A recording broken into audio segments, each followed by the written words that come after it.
నేను మీ శ్రీనివాస్ భక్తి మార్గానికి స్వాగతం. ఇక్కడ కనిపిస్తున్నటువంటి క్షేత్రం వచ్చేసి అన్నవరం సత్యనారాయణ స్వామి యొక్క క్షేత్రం.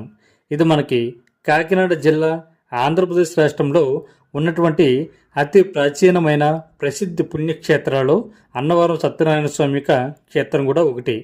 అన్నవరం ప్రసాదం అనగానే ప్రపంచంలో ఎక్కడ ఉన్నా మన తెలుగువారికి అందరికీ కూడా టక్కుమని గుర్తొచ్చేది ఈ క్షేత్రమే. ఇక్కడ నిత్యం కూడా వందలాది సంఖ్యలో అన్నవరం సత్యనారాయణ స్వామి యొక్క వ్రతాలు జరుగుతూ ఉంటాయి. అతి ముఖ్యంగా కోస్తా ఆంధ్ర జిల్లాలో ఏ ఇంటిలో శుభకార్యం జరిగినా, అంటే గృహప్రవేశం జరిగినా, వివాహం జరిగినా, పెళ్ళిళ్ళ రోజులు జరిగినా కూడా ప్రతి ఒక్కరు కూడా తప్పనిసరిగా ఈ అన్నవరం సత్యనారాయణ స్వామి యొక్క వ్రతంతో ప్రారంభం అవుతూ ఉంటాయి. అంతేకాకుండా ఈ క్షేత్రానికి రావాలంటే మనకి అన్నవరంలోనే రైల్వే స్టేషన్ అందుబాటులో ఉంది. అన్నవరానికి దగ్గరలో పిఠాపురంలో కూడా మనకి రైల్వే స్టేషన్ అందుబాటులో ఉంది కాబట్టి